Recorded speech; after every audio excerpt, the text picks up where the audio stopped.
Este é o Perspectivas Adulteradas, o podcast onde infância e nostalgia se encontram com a vida adulta.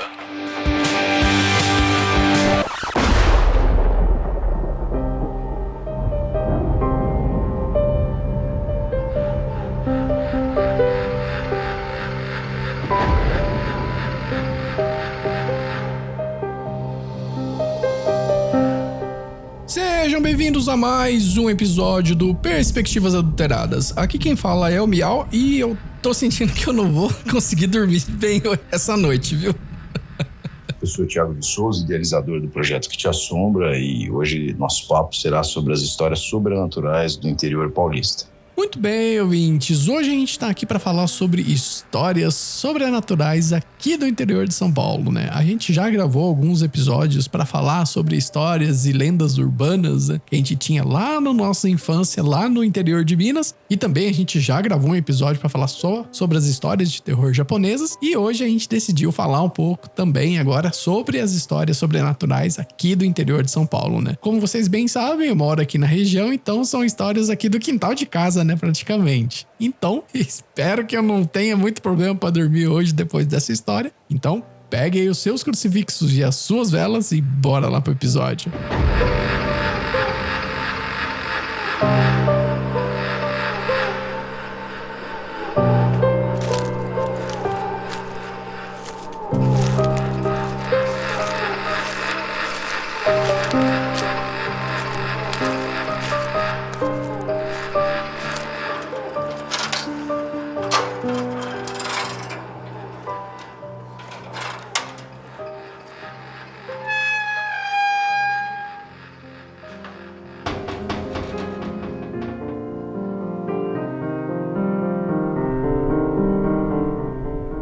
Muito bem, pessoal, antes da gente começar o nosso episódio, como é de praxe, eu vou pedir pro nosso convidado aqui se apresentar, né? Fala um pouco sobre você, Thiago, como que é o seu trabalho, o que você faz, onde as pessoas te encontram. Fala um pouquinho sobre você antes da gente começar a nossa conversa.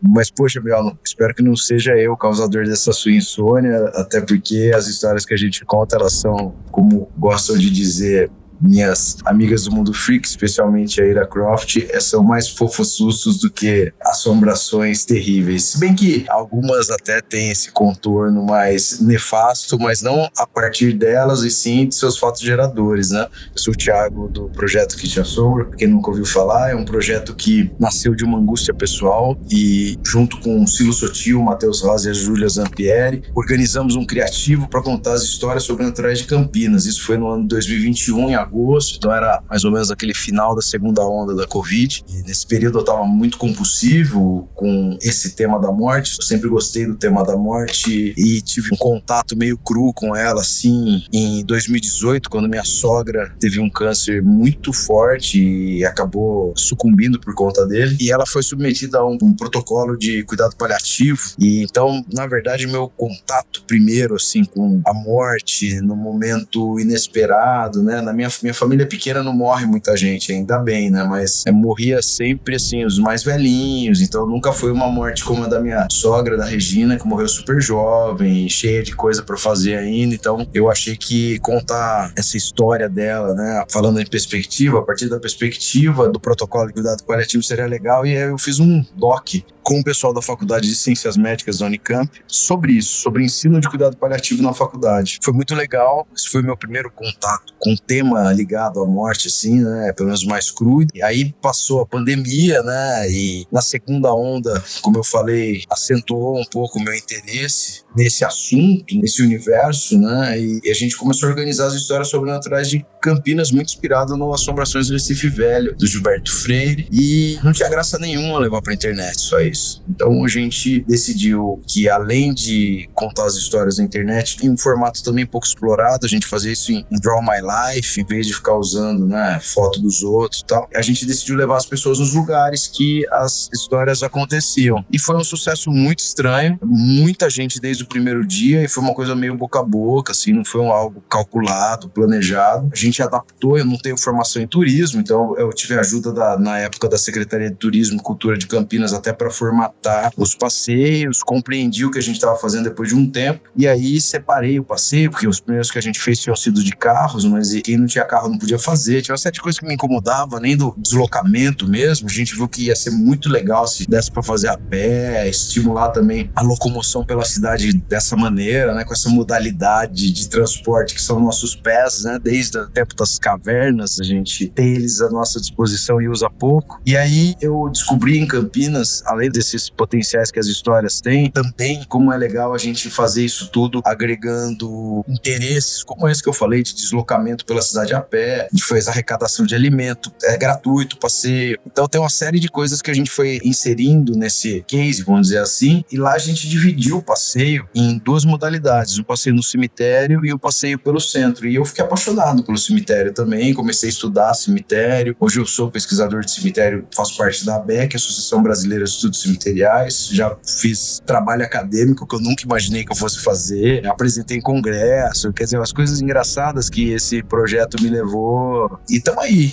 contando história dos lugares, das cidades e sobretudo das pessoas, né? Caraca, que legal. E é engraçado, eu tenho uma lembrança, não é uma lembrança muito vívida, né? É uma lembrança lá de fundinho mesmo, de ter visto uma matéria na Regional de São Paulo, ou até mesmo em São Paulo, né? No período que eu morei lá, de uma galera que fazia visitas em cemitérios. Falei, nossa, caramba, é bem curioso isso, porque por padrão, né? Acho que principalmente no Brasil, a gente tem aquela sensação que o assunto, né, sobre morte é uma parada que é ainda muito tratada com dedos, né? Até um certo tabu, né? O pessoal não gosta muito de conversar sobre, ou até mesmo fazer visitas em cemitérios, assim. É uma parada que, quando eu vi a matéria, eu falei, nossa, que parada bacana, cara. Muito interessante, né, velho? Deve ter sido a gente. Até em São Paulo, e não que não existissem pessoas que promovessem essas atividades, mas não na constância que a gente faz e não no formato que a gente faz. Isso é uma coisa bem nossa, assim, a gente mudou um pouco toda a formatação desse tipo de atividade, que sempre foi muito restrita, né?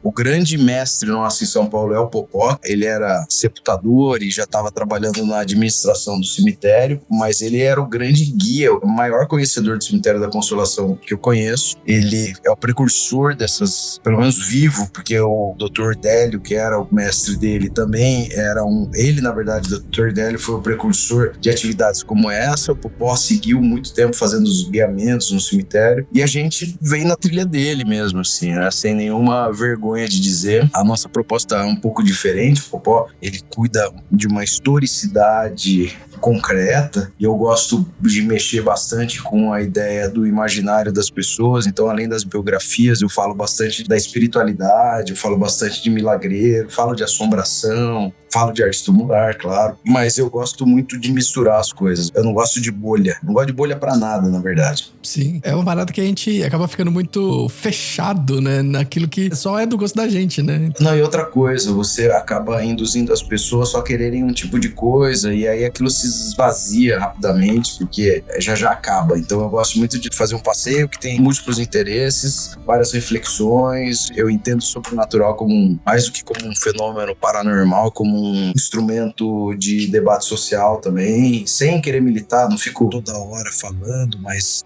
às vezes eu ilumino essa possibilidade para as pessoas verem a razão delas, por exemplo, contarem uma história sobre noivo fantasma. Por que existe noivo fantasma? Por que existem tantas histórias ligadas à escravidão?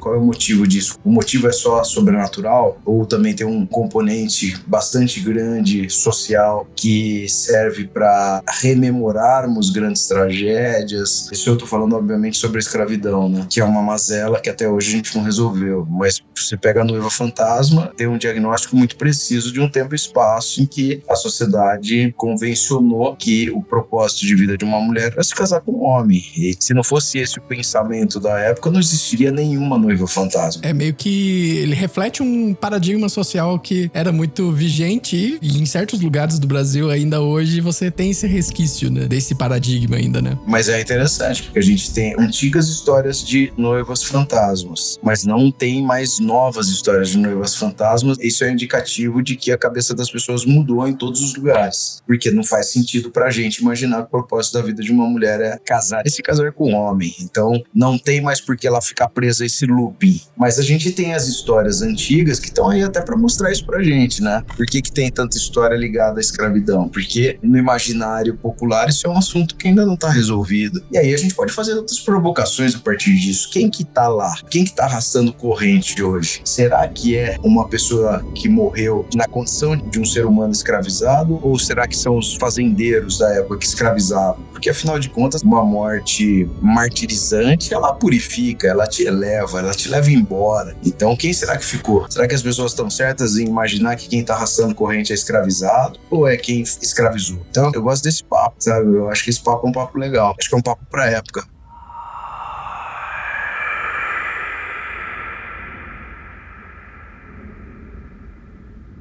Aproveitando, Thiago, que você já levantou um pouco a bola sobre essa questão do período, né, da escravidão, uma coisa que me chamou bastante atenção quando eu mudei pro interior de São Paulo é que, cara, eu desconhecia totalmente essa parte do histórico de escravidão nessa região do interior de São Paulo, né? Campinas, Americana e assim por diante, né? E pelo que eu acompanho você nas suas redes, né, nos seus vídeos, eu reparei que, de fato, você tem um conhecimento muito massa sobre essa história do passado sombrio, né, dessa região, né? O que te levou, assim, a princípio, você estudar isso? Foi essa questão que você comentou desde o princípio, né? De ir atrás das histórias sobrenaturais ou já era algum gosto que você tinha antigamente? Não, foi natural. Na verdade, eu fui atrás das histórias só.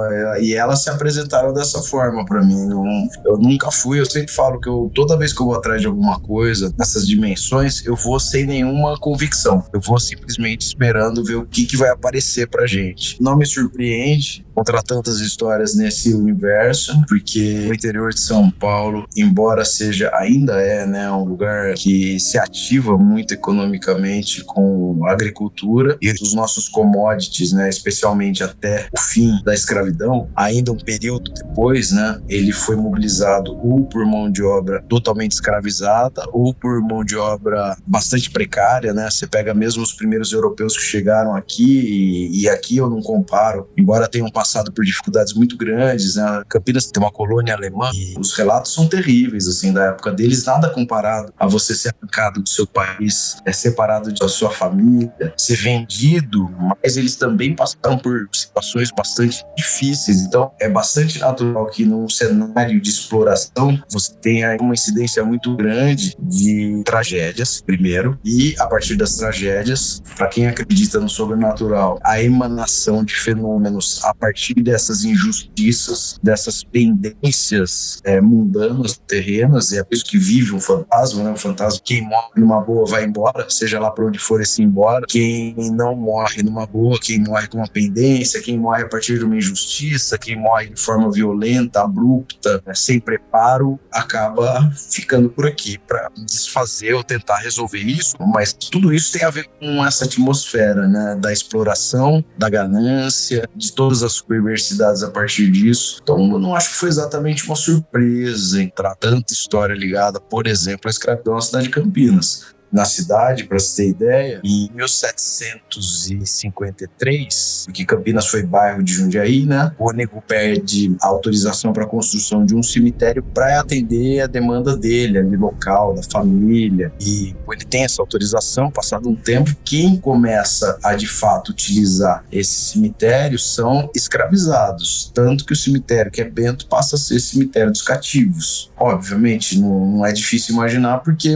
você tem um volume imenso de pessoas trabalhando igual malucos, trabalhando não, né? Sendo obrigados a trabalharem sem descanso, vivendo uma vida precária, se alimentando mal, trabalhando de sol a sol, em condições indignas, submetidos a tortura, castigos, quer dizer, morriam muito mais quem era escravizado do que quem não era. Então o Cônego nunca usou o cemitério e quem usava, na verdade, foram os escravizados da cidade, tanto que Campinas é cemitério antes de ser cidade. Esse cemitério cemitério é de 1753. O povoamento de Campinas, que nasce Vila de São Carlos, é de 1774. Então, a gente, de partida, tem um grande propulsor das histórias de assombração, que são violências. Não tem jeito. Quem morre numa boa, vai embora numa boa. Quem fica aqui, fica para recobrar justiça, para refazer situações indignas. Enfim, né? A gente, se assistir algum filme de assombração em casas, sempre tem aqueles motes que trazem um fantasma atormentando todo mundo dentro da casa, todo mundo acha que o fantasma é o ruim da história e na verdade ele quer apontar quem é seu assassino, quer mostrar onde está seu corpo, quer denunciar alguma coisa. Então nunca é, na verdade, uma pessoa ruim ou uma alma ruim que quer simplesmente atormentar os outros, né? Embora existam também os fantasmas que nasçam de certos apegos, né? De pessoas que dedicaram a vida a bens materiais, a sensações e a patrimônios, né? Tudo que está ligado muito ao mundo, e aí não consegue ir embora, se desprender daquilo. Isso, obviamente, eu estou falando para quem acredita no sobrenatural. Para quem não acredita, são fenômenos muito marcadinhos sociais, né? A gente precisa dar um jeito de depurar ou digerir as grandes mazelas que acontecem no nosso entorno, e muitas vezes a gente, não estou nem falando que cria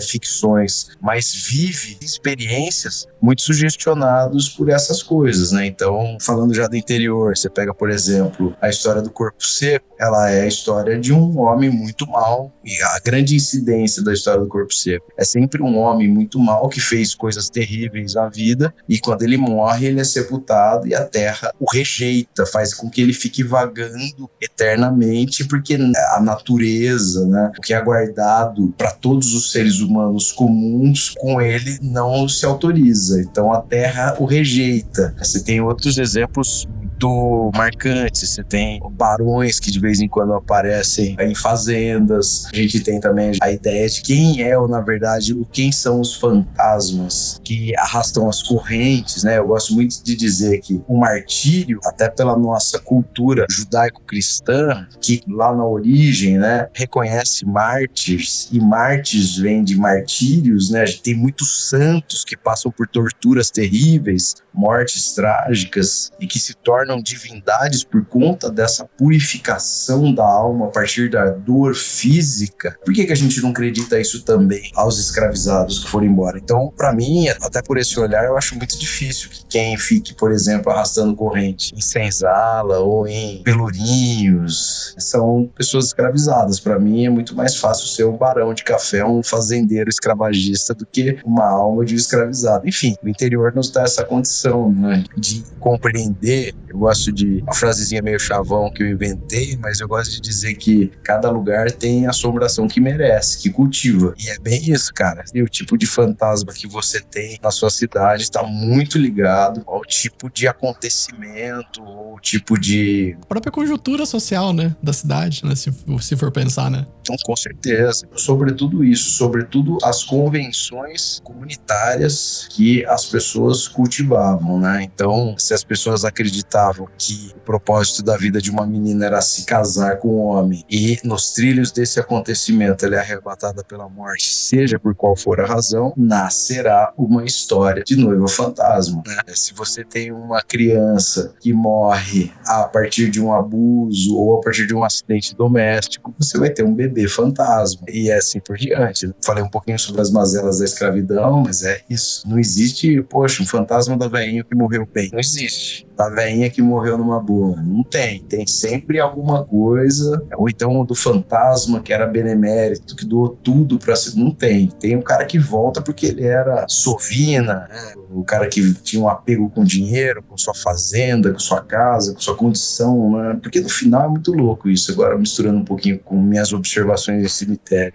O cemitério, ele é muito sacana com quem é assim, porque ele te transforma no que você cativou ao longo da vida. Então, eu vejo às vezes aquelas puta capela imensa de pessoas riquíssimas que não tem nada, não tem uma vela, completamente destruída, as pombas cagando em tudo meio roubado, tudo meio decrépito. Agora falando de Campinas, você vê, por exemplo, o túmulo de um homem escravizado chamado Toninho, que é repleto de placas de ex-votos, velas, devoção. Quer dizer, esse cara cativou até depois de morto muito mais pessoas do que os ricos, porque os ricos, eles depois que morrem, eles não têm mais nada. O dinheiro não é deles, o dinheiro já é de outra pessoa. Ele perde tudo que ele tinha de melhor na vida. Ele perde o patrimônio vai ser sucedido, o dinheiro vai para alguém, e ele não causou nada, ele não cativou nada, nem nos seus próprios familiares, para eles cuidarem de sua memória, cuidarem de seu lugar de repouso eterno, não existe. Então é muito interessante ver isso, assim, como o cemitério é meio sacana com gente que é ruim. Na verdade não é sacana, né? Ele só te transforma no que você realmente cativou aqui. Então é muito maluco isso.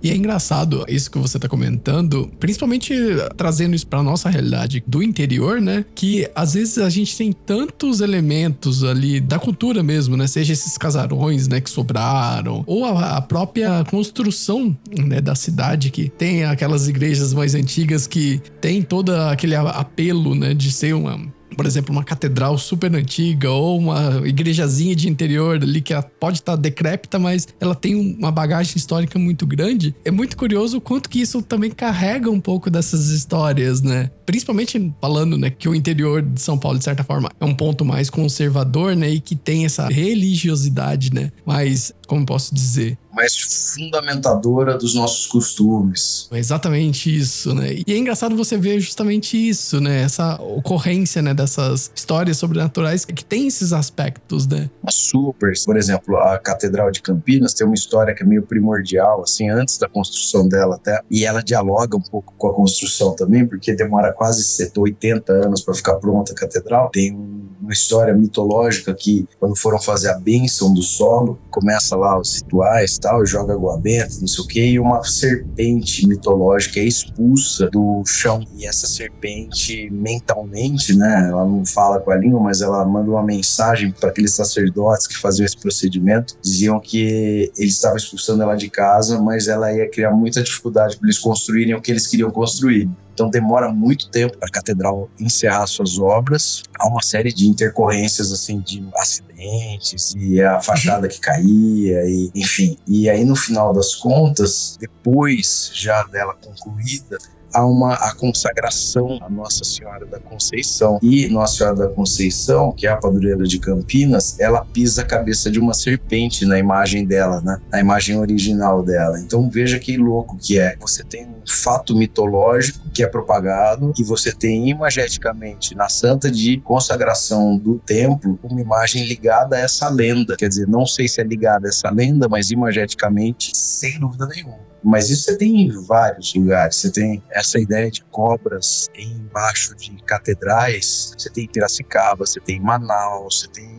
em Belém do Pará, que é uma grande serpente que um dia pode despertar e engolir a cidade inteira, e a cabeça dela costuma ficar exatamente na matriz. Por que ela fica na matriz? Porque é o estágio mais potente de proteção da cidade, do ponto de vista espiritual. Então, quer dizer, a cabeça dela, na hora que ela engole a matriz, confirmando exatamente isso que você disse sobre a religiosidade, especialmente o cristianismo, né? A gente pode falar que é do catolicismo, porque era mesmo na data das fundações das cidades no Brasil, porque era tudo português, era tudo meio católico, né? No primeiro lugar que é engolido por essa serpente é exatamente a catedral, porque tá ali o esteio espiritual da comunidade, né? Tudo foi construído a partir dali, da igreja matriz, né? Da ideia de Deus. E que é muito louco, né, cara? O que mostra pra gente o quanto nós somos místicos, na verdade, né? O quanto nós somos supersticiosos, né? E eu acho que a incapacidade que a gente tem hoje de fabular, de criar, de rever nossas histórias, de colocá-las num lugar importante no nosso dia a dia, que é o que eu falo muito sobre esse rolê que a gente faz, de pegar essas histórias e colocar, reinseri-las no nosso cotidiano para devolver o encantamento da nossa vida, né? E não como uma necessidade de provar que aquilo é verdade, que não, que é uma puta bobagem. Ela precisa ter o lugar dela, não na racionalidade, mas entender que é necessário ter um lugar para o encantamento. Não transferir ela para dentro do lugar que ela precisa ser provada, mas simplesmente porque ela possa ser vivida, que ela possa ser experimentada. Porque uma vida sem encanto, uma vida sem encantamento é uma desgraça. Ou pior do que isso, você ficar correndo atrás de coisas que você não precisa, ou devendo pro mundo, como se isso fosse uma necessidade verdadeira, né? Então é muito louco, cara. O encantamento é muito importante pra vida. Isso foi uma outra coisa que talvez se eu tivesse que parar hoje de fazer o que te assombra, talvez essa seria a primeira lição, que a gente precisa encontrar instrumentos para reencantar nossa vida. A gente precisa encontrar instrumentos para digerir os nossos traumas, instrumentos pra gente se perdoar, pra seguir em frente, porque tem isso também, né, cara? Não é fácil a gente debater nossos problemas, porque a primeira coisa que a gente devia fazer é assumi-los, né? Então, e não assumir só o que é trágico, né? Assumir que a gente se beneficiou, assumir que a gente foi construído em cima disso. Então, tem umas coisas que são importantes que a gente faça pra gente dar passos à frente que a gente nunca faz, entendeu? Então, os fantasmas, na verdade, eles estão aí pra lembrar a gente até disso. Falou, vocês não resolveram isso não, cara. A escravidão tá resolvida? Tá nada, cara. Tô aqui, ó. Olha eu aqui. Exato.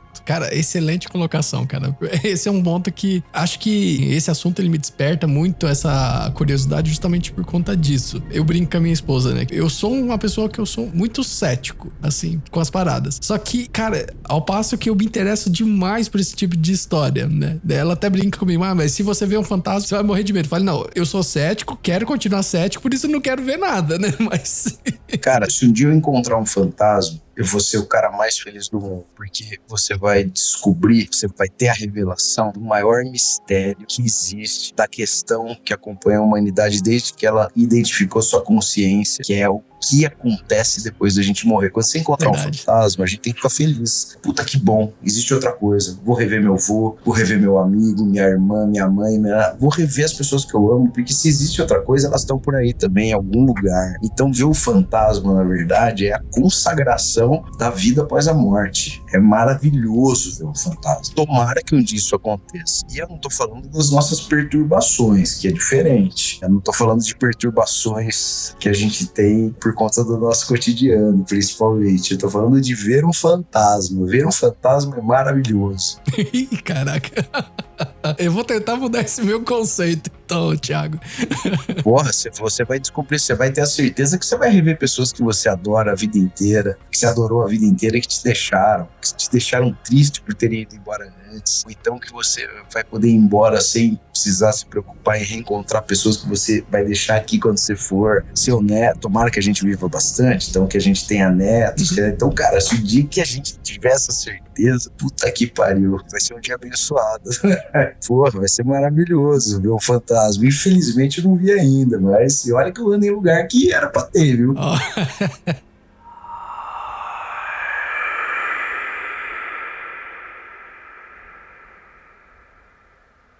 Então, aproveitando o gancho, eu gostaria já de partir para as histórias sobrenaturais aqui do interior paulista. Então, eu fiz uma pequena organização que eu gostaria de ouvir um pouco de você sobre as principais histórias que você já ouviu, que você faz questão de contar de algumas cidades, né? Como a gente já começou por Campinas, né? Qual seria, assim, se você fosse elencar a história que mais te cativou com essa parte do sobrenatural ali de Campinas? Tem uma história de Campinas que meio dialoga muito pra mim com uma ideia de um tipo de mito de criação da cidade, que eu também gosto disso. Quer dizer, a gente não precisa ver as coisas tão apartadas de um conceito de mitologia, como a gente vê mitologia de outras civilizações. Por que a gente não tem as nossas? Por que a gente não tem os nossos mitos de criação? É tudo história da carochinha. Verdade, né? A Grécia, a história de Licaão, que eclode e vira o grande lobisomem original. E por que a gente não tem os nossos aqui, entendeu? Por que a gente não pode reconhecer os nossos mitos de criação também dessa forma mitológica, né? Enfim, Campinas tem uma figura chamada João Barbeiro, que a aristocracia escravagista de Campinas faz uma costura interessantíssima, paranoica, é bem verdade, maravilhosa, assim, mas uma paranoia típica de quem escraviza, né? Que tá sempre imaginando que quem é escravizado vai atacá-lo, né? Por isso, puta, assim, tem umas coincidências maravilhosas em textos de 1832, de 1865, 66. E tem uma história desse cara, que esse cara ele foi preso por conspirar nas senzalas, né? Quem tem muita certeza se ele era de fato um conspirador, que não vem ao caso, também não faz diferença nenhuma. Ele foi trazido para São Paulo, provavelmente foi morto em São Paulo. E aí o que acontece? Em 1832 retornam a dizer que esse cara fugiu. Ninguém tem nenhum dado sobre isso, mas dizem que ele fugiu e que ele voltou a organizar as senzalas para um ataque. E aí, cara, passa um tempo e ninguém tem indício nenhum disso, e muitas outras ocasiões levantam a hipótese do João Barbeiro ser o incitador das senzalas contra os nobres senhores que cuidavam da administração da cidade, que eram todos escravagistas. E aí há uma construção que eu acho sensacional, que mistura ocorrências no mundo que fazem essa administração escravocrata de Campinas construir a seguinte tese, que o João Barbeiro ia liderar um ataque na Páscoa, mesmo que ele estivesse morto. Ele era uma entidade a esse ponto já. E aí você fala assim, porra, mas de onde eles tiraram isso, né? E aí a gente pega lá no finalzinho do século XVIII a Revolução Haitiana, que era toda feita com o auxílio de entidades. Os franceses são expulsos do Haiti, dizendo que esses caras só ganharam da gente porque eles tinham ajuda de voodoos, de orixás, de entidades, enfim, mas que misturava lá todas as culturas religiosas que eles tinham, né? No Haiti tem voodoo e tem um pouco de candomblé também, né? Existem as duas matrizes, mas o voodoo muito forte. Então, as entidades do voodoo iriam atacavam juntos, conspiravam junto com os haitianos e tal. E aí, de onde vem a Páscoa, né? Porque existe uma revolta na Sicília, no sul da Itália, de nativos sicilianos contra franceses, isso no século XIII, que chama Véspera Siciliana. E a Véspera Siciliana foi o quê? Foi um ataque desses nativos aos franceses, que expulsaram os franceses da Sicília na véspera da Páscoa. Então, em Campinas construíram essa ideia de que teria um ataque com uma entidade, que era o João Barbeiro, que tanto faz se estivesse vivo ou estivesse morto, e seria na Páscoa. Por que na Páscoa? Além dessa véspera siciliana, também se costura a ideia de que era um ataque profano. Então, a defesa, na verdade, não é só a defesa da cidade. A defesa, na verdade, não é só a defesa do patrimônio daquelas pessoas. É também uma defesa dos costumes religiosos, porque quem atacaria alguém na Páscoa? Quem seria capaz de profanar essa data por um ataque? Só quem é herege, só quem não tem alma. Então, a construção, claro que é uma construção perversa e paranoica, mas ela é muito interessante sobre esse aspecto. Eu gosto muito dessa história de Campinas, do João Barbeiro, que é muito pouco conhecido, muito pouco estudado, muito pouco falado, porque ele era considerado, até pela comunidade negra, um tipo de Zumbi dos Palmares do interior de São Paulo, que provavelmente você nunca ouviu falar, mesmo morando no interior, você nunca ouviu falar desse cara. É, exatamente. Ouvindo você contar, me lembra muito isso. Essa mitologia mesmo do zumbi, né? Sendo aquele cara que vai organizar tudo, né? Se existiu, se não existiu, se não sei o que, se era uma entidade, se era... Claro que a historicidade dá conta de que ele existiu, mas também há essa dúvida, né? Enfim, essa história eu acho muito legal de lá, porque denota isso. Bom, Campinas tem um monte de histórias.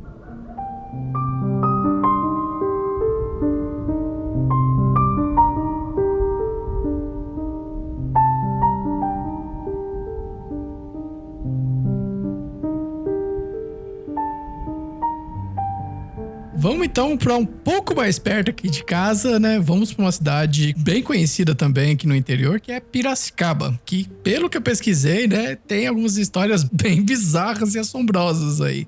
Piracicaba tem uma identidade muito própria para histórias que são endêmicas. Primeiro que Piracicaba, ela já tem um apelido de uma história de assombração, que é da Noiva da Colina. O apelido de Piracicaba é Noiva da Colina e tem a história da Noiva da Colina. Uma moça que no Rio Piracicaba ia todo fim de tarde com seu namorado. Um dia eles se tornam noivos e decidem casar, e aí o que acontece? Eles vão na véspera do casamento passar a última tarde lá na Ribeira. ela vê uma flor muito bonita, não pede pra ele, mas ele percebe que ela gostava muito de flor, ela percebe o interesse dela na flor, fala, vou lá buscar, ela fala, não precisa, não, vou, não. Ele vai, chegando perto da flor, escorrega, cai no Rio Piracicaba, um rio fortíssimo, pra quem não conhece, é uma corredeira cheia de pedra, e aí ela corre ainda na margem, quando ela percebe que é inútil correr atrás porque ele vai morrer afogado, ela manda um beijo pra ele e pede pra Deus o receber. E aí dizem que ela retorna toda tarde, em vida ainda, pra chorar, pra lamentar no mesmo horário que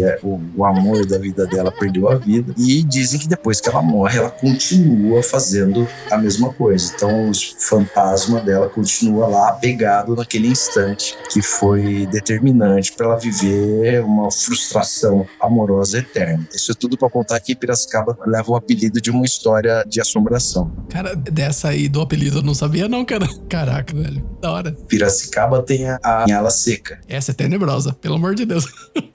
A Inhala Seca é uma história de corpo seco. Só que é uma mulher que morre e ela é sepultada. Depois de 7 anos ela vai ser exumada. Era uma mulher muito ruim, né? Sempre tem esse contorno de que ela era terrível, ela era ruim. Aí ela é exumada, porque isso é um costume, né? Pra outra pessoa usar o túmulo. Só quando exumam ela, o corpo dela tá incorrupto. E esse é um indicativo de divindade até, né? Sim. Eu estudo bastante milagreiro de cemitério. Esse é um dos gatilhos pra tornar alguém milagreiro. Aí enterram ela novamente, depois de 5 anos desenterram e ela tá de novo inteirinha ali. Jesus. O pessoal fala, pô, essa mulher realmente é uma santa, vamos construir uma capela pra ela, porque ela é provavelmente uma milagreira mesmo. Isso só uma pessoa que é só uma divindade tem isso. A única coisa que eles tinham visto é que as unhas dela tinham crescido um pouco, né? E aí tiram o corpo dela, deixou num cantinho, enquanto eles constroem a capela pra ela mete o pé, sai correndo, vai embora. Caraca, velho. Meu Deus. E aí começam as aparições dela na cidade de Piracicaba, no mato, né? Um tropeiro vê ela, e o tropeiro fala que ela pede carona pra ir até Bom Jesus de Pirapora, que é ali perto, e em Bom Jesus de Pirapora ela fala que tem um ouro lá e vai dar um pedaço do tesouro dela pros caras, lógico que ninguém dá carona, e ela sai gritando e jogando pedra nas pessoas. Meu Deus.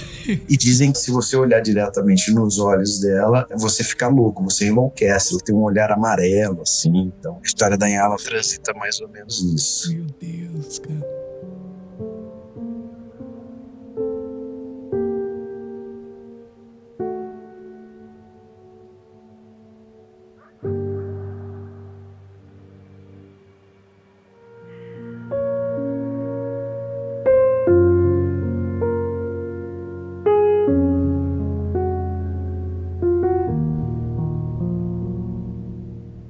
Vamos partir aqui pra casa agora. Você tem alguma história sobrenatural aqui de Limeira? Limeira, putz, a história que eu mais, assim, é uma história de milagreiro que se confunde um pouco com assombração. Tem uma história que é terrível no cemitério, que é de um menino chamado Joãozinho, que tava começando a andar, tinha 1 aninho e meio, mais ou menos, e ele acha um maço, morava numa fazenda com a família, e ele tá lá começando a andar, não sei o que, e tá na cozinha, tá todo mundo na cozinha, ele joga dentro do fogão de lenha o maço de dinheiro do pai. O pai era um puta de um cuzão, cruel pra caramba, pega as 2 mãozinhas do moleque e enfia no mesmo lugar onde ele jogou o dinheiro.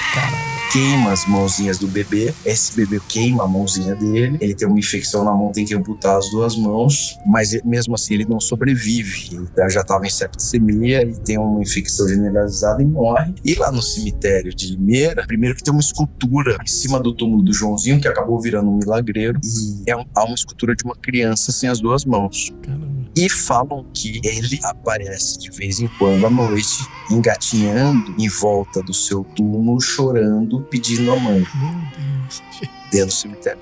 Essa é uma das tenebrosas, essa é muito tenebrosa.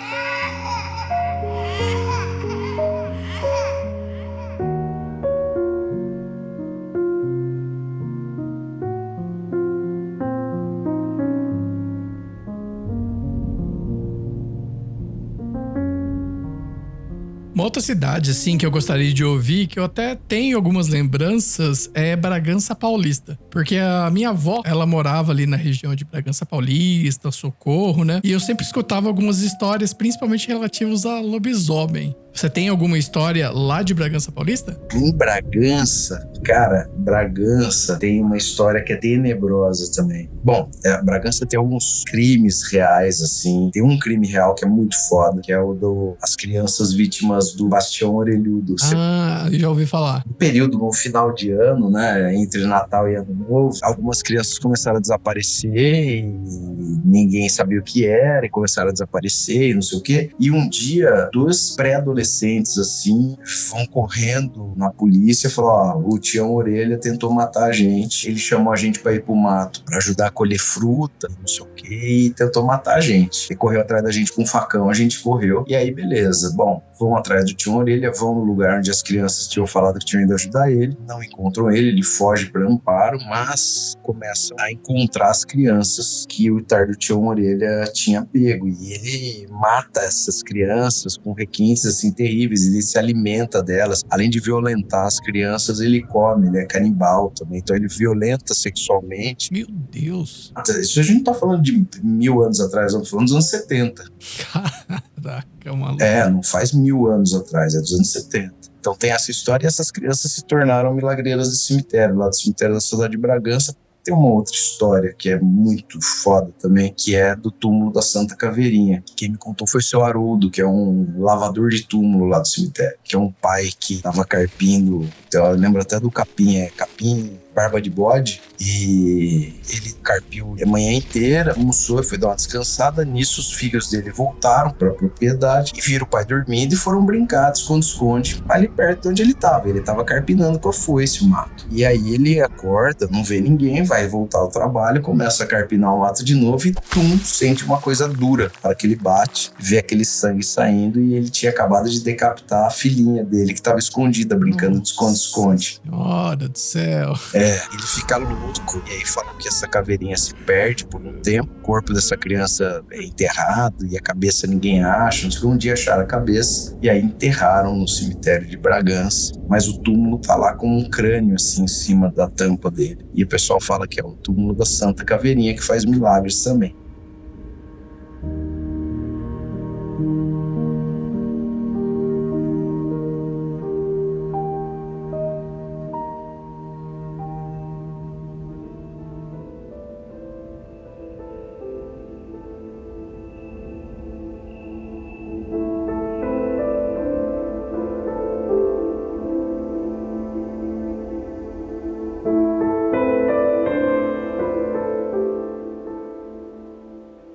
E do lado de Bragança, e aí talvez a razão das histórias de lobisomem, fica Joanópolis. Sim. Que é a capital do lobisomem. Então talvez o lobisomem que apareça em Bragança seja, na verdade, o lobisomem ou a família de lobisomem que vive em Joanópolis até hoje, que faz da cidade, como eu falei, é a capital do lobisomem. Lobisomem, então, pra galera que não sabe, lobisomem, ou você se torna lobisomem por uma mordida, ou você se torna lobisomem da seguinte maneira: esse de Joanópolis tem que ser o 7º filho homem de uma linhagem de outras 6 meninas.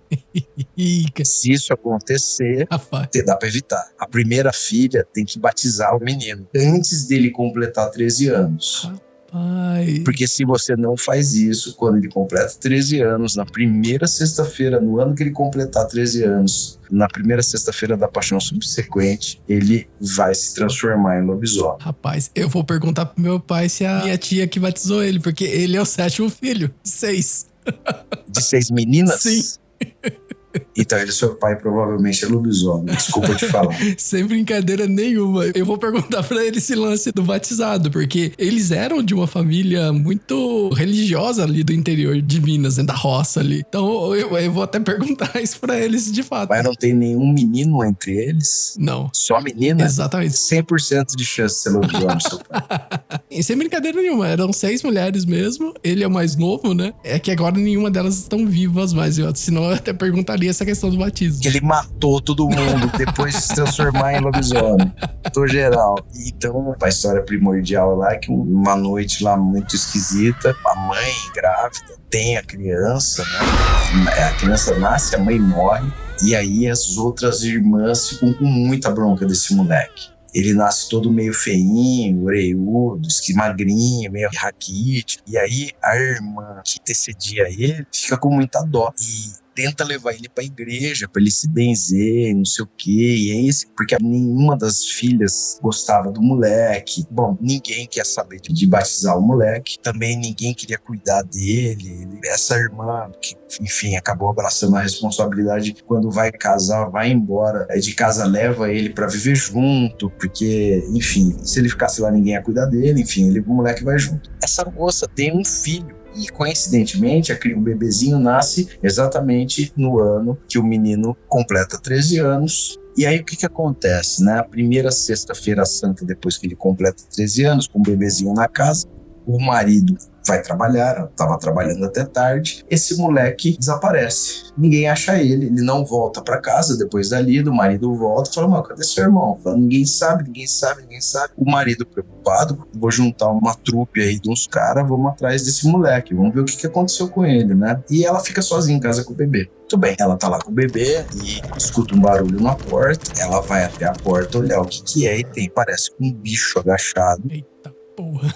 O bicho começa a levantar, ela se assusta, corre pro quarto, se tranca dentro do quarto, e o bicho rosnando, fazendo barulho e tentando arrombar a porta. Ela intuitivamente percebe que o animal vai arrombar a porta, ele é muito forte, enfim, dá sinais disso. Ela abre a janela, pula a janela, o bicho arromba a porta, não acha eles, encontra eles correndo já, né, na estrada, e a mulher gritando, e o marido percebe que ela tá gritando, começa a voltar pra casa com os caras, e o bicho pula a janela e vai atrás dela, e os caras abrem fogo contra o bicho, e o bicho, depois de quase pegar a criança, né, ele chega a morder a fraldinha da criança que tá no braço dele, arranca um pedaço dela, os caras atiraram, o bicho foge, né. E muito bem, nada do moleque aparecer. Nessa altura ninguém mais sai de casa, eles se trancam em casa. E na manhã seguinte o moleque aparece todo arrebentado, todo sujo, né? E quando ele vai falar o que aconteceu, ela percebe que ali tem uns fios da mantinha da criança entre os dentes. Caralho, velho. Você tá maluco, velho. Essa é a história original lá de Joanópolis, dos lobisomens de Joanópolis. Caramba. E é engraçado o lance que eu sempre lembro das histórias antigas, é o lance do lobisomem ali atrás de criança não batizada, né, mano? Eu não sei se é um padrão, alguma coisa assim. Eles pegam bebês, né? Normalmente os lobisomens atacavam crianças, né? Os lobisomens brasileiros não são aqueles lobisomens tipo do Bala de Prata, que parece um trator lobisomem, né? Ele vai na presa mais fácil, então eles atacam crianças. Engraçado, porque agora saindo um pouco da realidade do interior, a própria besta de Givaudan, pra quem gosta de histórias de lobisomem, precisa conhecer. Você já escutou a história da besta de Givaudan? Aquela do maluco lá da França? E tem um filme chamado Pacto dos Lobos. Ah, não. Então é desse aí. Eu não me lembro muito. Eu lembro do filme, mas não lembro da história. A besta de Givaudan tem uma incidência de muitos ataques na região de Givaudan, e o rei da França, depois da população começar a protestar contra o rei, que não dava segurança e tal, manda uma comitiva, e aí um monte de caçador vai lá e mata um monte de lobo, mas não acham a besta de Givaudan, que continuou atacando. Ninguém sabia se era uma hiena, se era algum bicho treinado, se era um grande felino treinado. Ninguém sabia, porque não era um ataque normal de lobo, até porque lobo caça em grupo, né? Então não era isso, né? E tinha algumas pessoas que sobreviviam aos ataques dela. Teve uma menina que descreveu ela porque ela sobreviveu. Então, e aí começa até uma mística muito interessante, porque o cara que consegue, em tese, matar essa criatura, ele usa uma medalha, ele derrete uma medalha da Virgem Maria, que era uma medalha de prata da Virgem Maria, e faz uma bala de prata, e ele consegue matar essa criatura com essa bala. Então, a partir disso também nasce a história da bala de prata. Caraca, foi a partir disso, então? Foi a partir disso que nasce a história da bala de prata. Na verdade, não é a prata. O grande lance era a medalha de Maria. Sim. Tem um outro também, que se eu não me engano é São Simão, que também é um santo que lobisomem não gosta. São Simão. Se eu não me engano é São Simão. Enfim, mas só pra contextualizar a história do lobisomem, que, puta, lobisomem pra mim é uma criatura sensacional. Eu gosto muito de história do lobisomem. Eu tinha criado um passeio em Campinas, na Mata Santa Genebra, que é um braço de mata nativa lá. Tem cachorro vinagre. De vez em quando passa um lobo-guará, mas muito de vez em quando. E tem onça lá dentro. Tinha criado um roteiro pra gente observar a lua cheia e caminhar contando história de lobisomem, mas não deu certo. E é uma coisa que, cara, em todo canto, né? Principalmente assim, interior, você tem pelo menos uma história de lobisomem, né, cara? A melhor história de lobisomem pra mim é de Bauru. Não tem igual. De Bauru? Bauru é maravilhosa. Bauru, o ferroviário, esse cara voltou pra casa, ele tinha uma pequena propriedade rural, ele voltou no dia de trabalho, que é um ritual normal, né? Deu milho pras galinhas dele dentro da granjinha, regou as plantas, né? Ele tinha uma plantação de pimenta, e aí ele vai dormir e tal, tá tudo bem. Ele escuta lá de madrugada, entra o pé dentro do galinheiro, pega a espingardinha dele, achou que fosse algum bicho, alguma onça, algum cachorro, raposa lá dentro, pega a espingardona naquela pica-pau, você soca pólvora, sal, moeda, chumbo, bota tudo lá dentro. Ele abre a porta do galinheiro e vê uma criatura comendo uma galinha, aquelas penaiadas voando, tudo. Ele senta o dedo, dá um tiro e acerta meio na bunda, assim, do cachorro, do bicho, né? Só que não era um cachorro. E aí ele começa a levantar, não acaba mais, um monstro enorme, ele olhando, mano, larga a espingarda, sai correndo, o bicho sai correndo atrás dele, gritando de dor, né? Toma um tiro na bunda, de sal, com chumbo. Caralho, velho. E aí ele tá correndo, o bicho vai alcançar ele tem um crucifixo em cima da porta. Ele só dá tempo de pegar o crucifixo, virar e dar no meio do olho do bicho. Ele atordoa o bicho desse jeito, ele começa a andar pra trás atordoado, o lobisomem cai sentado em cima das pimenteiras do homem, que eram ardidíssimas, e você imagina, ele já tava gritando de dor com o chumbo, cai em cima das pimentas, sai urrando de dor e nunca mais aparece. Saiu correndo, ninguém sabe o que ia acontecer. E desde então é muito louco, porque os ferroviários ficam sabendo da história, porque foi um auê na vizinhança, né? Um barulhão danado. E aí a galera toma como medida de proteção instalar crucifixos em toda a entrada da ferrovia. Então chegava o trem em noites de lua cheia, chegava o trem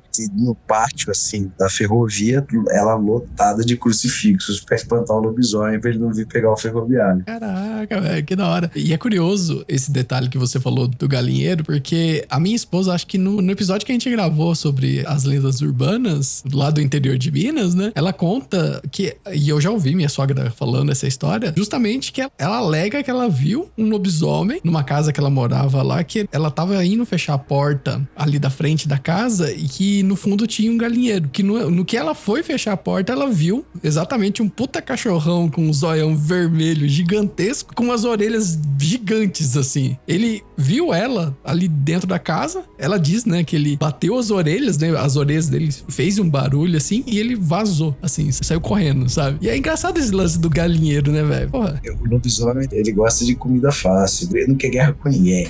A real é essa. Ele quer só bater uma xepa, só quer uma coisinha.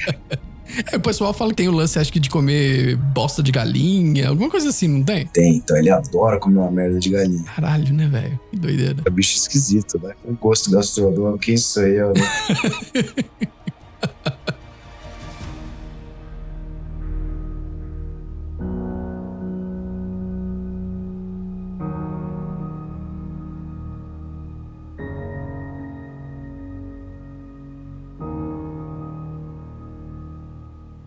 Uma cidade que a gente também tem bastante ouvintes é Itatiba. Você tem alguma história lá de Itatiba pra contar pra gente? Cara, Itatiba tem uma história de uma milagreira de cemitério que é terrível. Tem uma menininha chamada Idinha. A Idinha, ela começava a andar, então ela também tava com meses pra um aninho, assim. Ela tava começando a andar, começando a ensaiar os passozinhos, né? E numa ocasião, antigamente, muito antigamente, as famílias esquentavam água, esquentavam às vezes até banha em tachos no chão.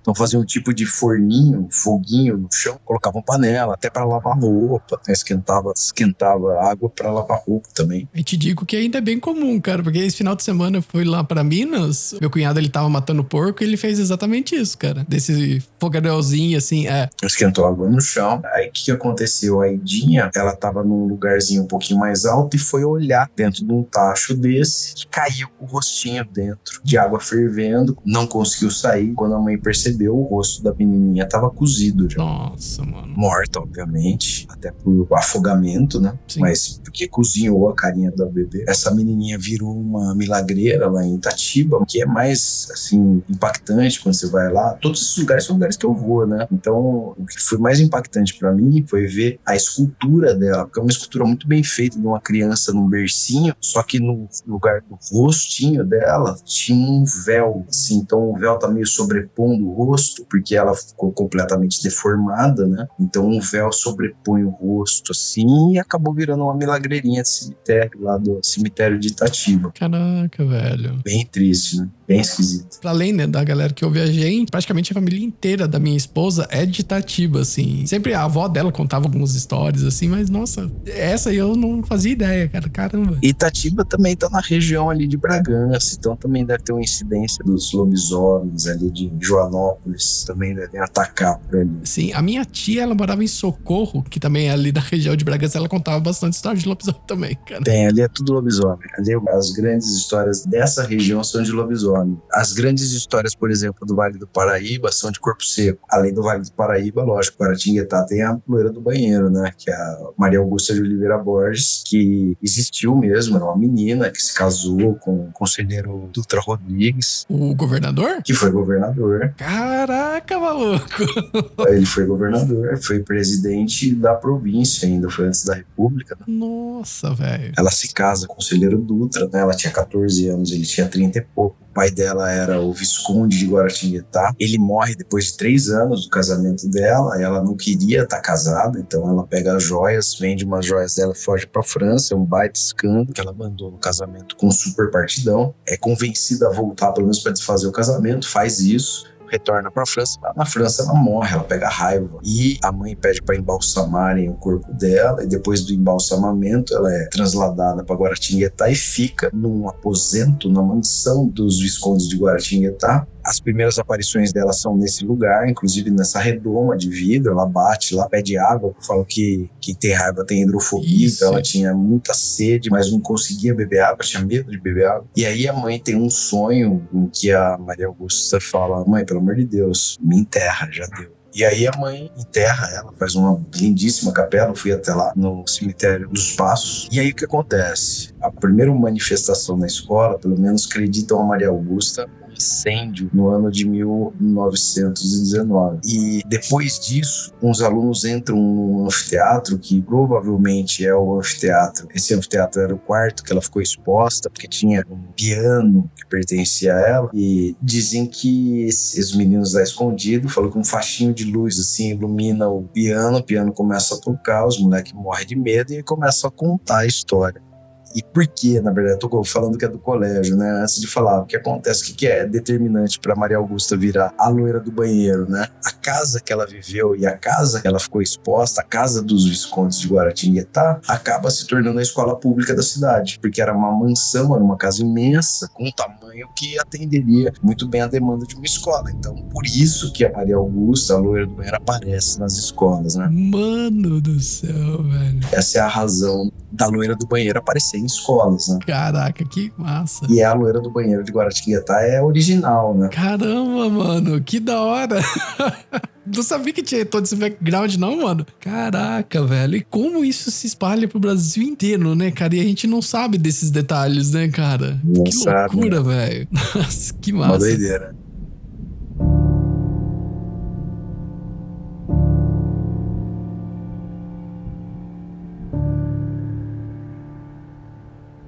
Agora partindo para uma última cidade aqui da região e que eu ouvi uma história, cara, que ela é digna de filme de terror, que é uma história lá de Cordeirópolis, cara. Conta pra gente aí, porque essa aí, mano, é braba, velho.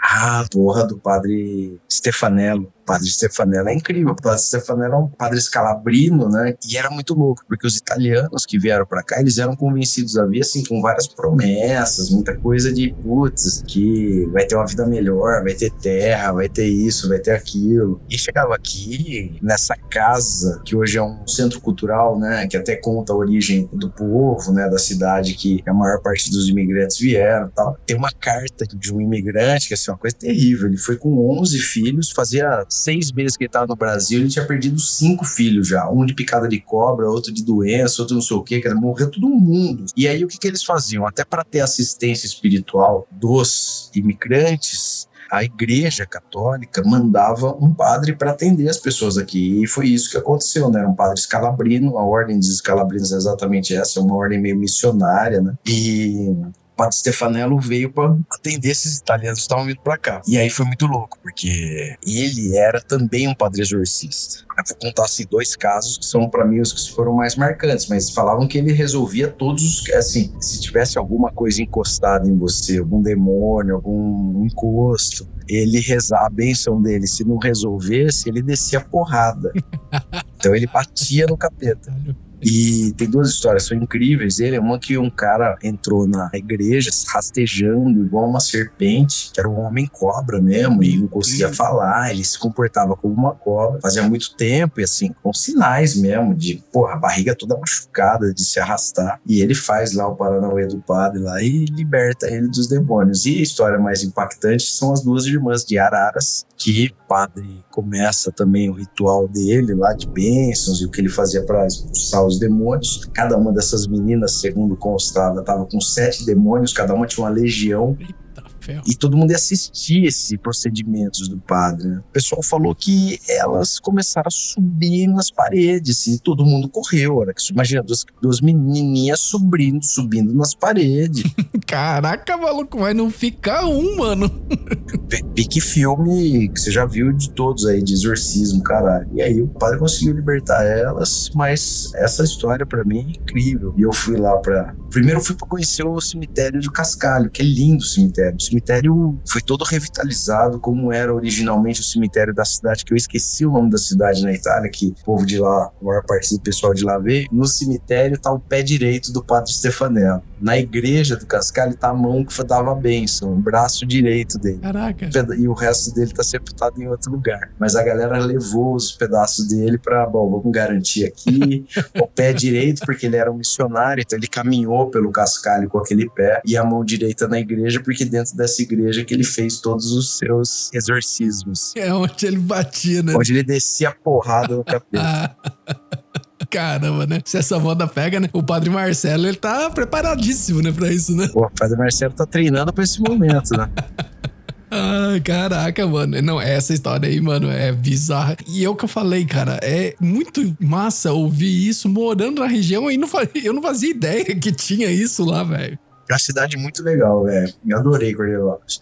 Cornelópolis, no cemitério, tem uma milagreira que chama Desconhecida, que é uma moça que ninguém sabe, desconhecida, ninguém sabe de onde ela veio, e ela parece que foi sair com um cara que trabalhava num posto de gasolina, foi esfaqueada e causou muita comoção. Mas por ser uma mulher desconhecida, ninguém sabia exatamente de onde ela era, pra onde ela ia, e ela acabou sendo sepultada lá no cemitério e acabou virando, cara, uma intercessora em aprovações de vestibular de medicina. Especificamente de medicina. Olha que coisa interessante. Tem um cursinho pra aprovação em medicina no cemitério. Caraca, velho, que da hora. Maravilhoso, né? Cara, isso é interior, cara. É isso. Gente, olha que louco, velho. Doideira, né?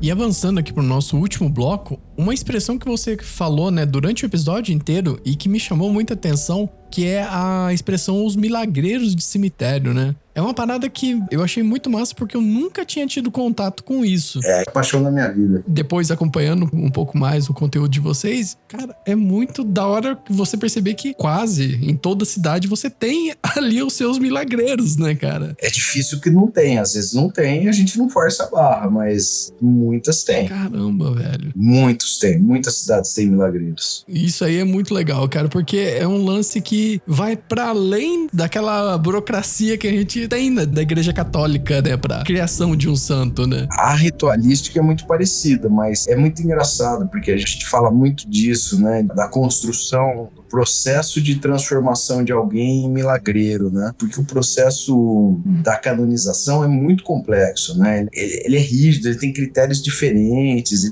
É difícil algum milagreiro que não tenha uma vida muito católica ser contemplado com essa condição, né? De receber a outorga da divindade, mesmo tendo feito vários milagres. Então, o Milagreiro do Cemitério eu acho muito bonito porque a outorga dele é uma outorga popular. Eu acho isso muito legal, acho isso muito bonito. Tem um componente regional maluco, assim, e essas relações, elas são muito próprias, elas são muito individualizadas. Então, cada devoto tem quase que um tipo de acerto próprio, que nasce quase como uma religião a cada milagreiro, a cada devoto, a cada relação de devoto com milagreiro, nasce um tipo de prática. Então, eu acho isso muito bonito e, para mim, tem que ser protegido como um patrimônio imaterial das cidades, exatamente porque por você ter uma divindade na cidade, cara. A beleza desse processo, desse fenômeno, é exatamente esse, de você ter na sua cidade uma divindade. Estudando conversão de pessoas comuns que morreram e se tornaram santos, nada me impede de pensar que a Aidinha, por exemplo, seria potencialmente uma santinha católica se estivesse na Itália, se fosse um berço de uma cultura muito estabelecida, a proximidade com o Vaticano, a notoriedade da história. Os santos têm uma relação muito grande com sua devoção a Deus e os milagreiros nem sempre.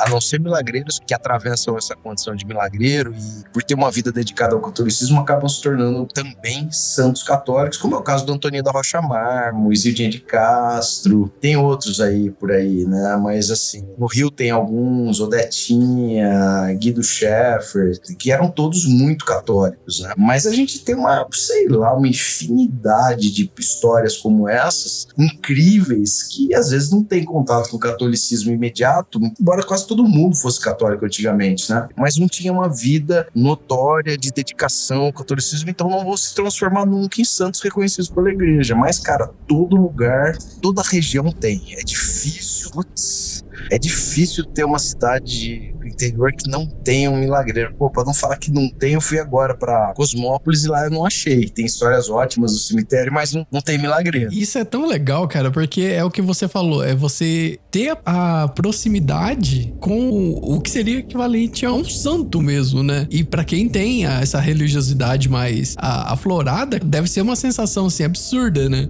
Além disso, tem um componente que eu acho muito bonito, que é o de você perceber a comoção das pessoas quando essas pessoas morrem. Porque não são todos, mas em muitos casos, os milagreiros têm mortes traumáticas. E essas mortes traumáticas causam nas pessoas muita comoção. Então a gente denota também um período de concepção desses milagreiros, quando o martírio oferecido pela morte era um propulsor de devoção. Hoje já mudou um pouco isso. A gente percebia uma coisa muito bonita, que era essa ideia da empatia comunitária, né? As pessoas sofrerem a dor dos outros, dividir aquele fardo que é o luto. Hoje mudou um pouquinho a forma de concepção dos milagreiros. Hoje a gente já assistiu uma concepção do reconhecimento da divindade a partir da fama das pessoas e de sua vida, claro, né? Então, só para dizer algumas pessoas que a gente está estudando como possíveis milagreiros. Bom, o Sócrates já tem placa de ex-voto no Sócrates, o jogador. Ele era médico, então provavelmente transita nesse universo. A gente tem uma devoção que a gente ainda não consegue confirmar, mas muito provavelmente com Ayrton Senna, que se confunde muito entre devoção e idolatria, mas por isso que não dá pra gente cravar ainda. O irmão do Leonardo, o Leandro, o cantor, tem gente que acredita ele milagre, intercessão. Eu aqui tenho acompanhado o túmulo da Dona Nair Belo, que também eu identifiquei em mais de uma ocasião, não apenas velas, mas pequenos esvotos agradecendo, não graças alcançadas, mas manifestações de gratidão por ajuda, e eu não sei se essa ajuda é depois de morta ou viva. Enfim, tem essa outra mudança no perfil dos milagreiros, mas realmente é um fenômeno maravilhoso, incrível de estudar.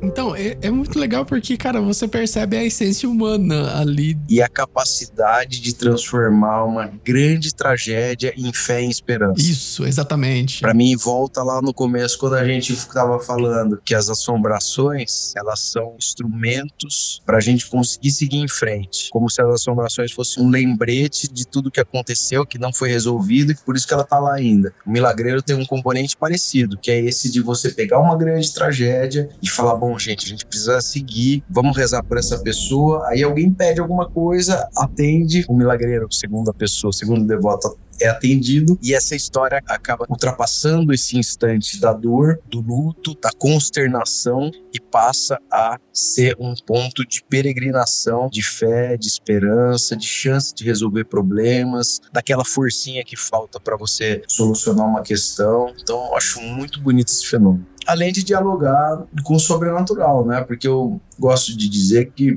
para mim, pelo menos, o sobrenatural ele se encontra numa coluna do meio entre o dogma religioso e o exotismo do terror, do paranormal, dessa coisa exótica, do entretenimento. Gostoso é encontrar isso no cotidiano, porque o cotidiano ele tá ali purinho, ele tá ali sujeito à experiência humana, não a cristalização do dogma religioso que acredita o fenômeno sobrenatural a um acontecimento divino ou demoníaco, e o entretenimento que acentua. Eu acho muito bom quando a gente junta esses dois universos e oferece a experiência humana aí na coluna do meio para as pessoas saborearem suas próprias sensações nesse universo. Isso eu acho do caralho. Eu acho isso foda. Por isso que eu gosto tanto de contar histórias de assombração, por isso que eu gosto de contar histórias de assombração em várias cidades, porque eu torço muito pra gente se reencontrar com os fantasmas originais desses lugares e ver que mensagens eles têm pra gente, quais são as vozes que precisam ser ouvidas pra gente primeiro se reencontrar, que é uma possibilidade de um país cindido como o nosso, né, completamente dividido, a gente se reencontrar em algo que pertence a todo mundo. Às vezes é a morte mesmo, porque ela chegará pra todos, independente do viés político, do que você tem de como credo, não sei o quê. Uma coisa que a gente sabe que acontecerá com todos é a morte. É a única certeza, né? E o que faremos com isso, né? Então eu gosto muito desse rolê todo por causa disso. Na verdade é uma puta terapia pra mim, né? Eu sempre falo, não tenho vergonha nenhuma de falar, eu faço isso tudo por mim. Nossa, eu faço pra salvar, faço nada, eu faço isso por mim, faço porque eu preciso viver isso. É claro que eu faço demanda necessariamente da presença de mais gente, porque eu gosto e porque eu quero, porque eu sou um cara cético, eu preciso de gente que não é cética comigo. Ou então eu preciso de gente mais cética ainda do que eu. Então todo mundo é muito bem-vindo no meu rolê, porque as pessoas me trazem as suas próprias experiências, porque as minhas são minhas já, e tá tudo bem, é isso. Então eu gosto muito e acho que o sobrenatural, ele é muito menosprezado no nosso cotidiano. A gente precisa entender o seu valor, porque ele pode ser um instrumento importante de reencontro nosso, com nossa essência, com nossa ancestralidade, com as vozes que já não estão mais aqui, mas que ainda ecoam, né? Então eu acho que a gente tem que ficar atento a essas vozes, e elas estão aqui nessa coluna do meio. Elas estão nesse lugar aí que a gente é capaz de encontrá-las na rotina, indo pro trabalho, antes de, sei lá, indo pra academia, andando à noite, andando de dia, indo comprar pão. Caraca, e isso é muito bacana, cara. Então você reforça aquilo que você falou no começo, né? Que o que você mais gostaria é de ver um fantasma mesmo, né? Não é assim também, não precisa tanto, mas se isso acontecesse, a conclusão que eu chegaria seria essa: eu querer agora não precisa, quero tomar banho, deitar e dormir sem ver nada, mas se tiver que aparecer algum dia, primeiro que seja num lugar mais que eu possa sair correndo e que eu possa contar pros outros. Que massa.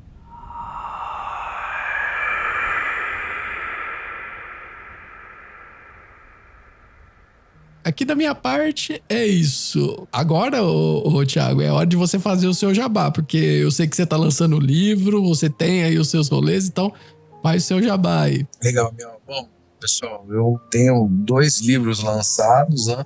Assombrações de Campinas, todos pela Pontes Editores. Também tem o Milagreiros de Cemitério, Cidade de São Paulo, que é nossa primeira obra e talvez seja a única da cidade nesse tema. Também gosto de pegar isso, né? Ninguém escreveu até hoje, a gente vai lá e escreveu. Estamos escrevendo Assombrações de São Paulo e a gente vai continuar aí. Eu tô louco para escrever um livro sobre... Eu ia falar que era só sobre exorcistas, mas padres exorcistas, mas eu tô muito afim de fazer sobre pessoas fantásticas. Eu queria pegar um tipo de X-Men, fazer uma escola do professor Xavier. Que legal, velho. Do dia a dia, assim. Por exemplo, falar sobre o Frei Galvão, que tinha a capacidade de levitação. Caraca!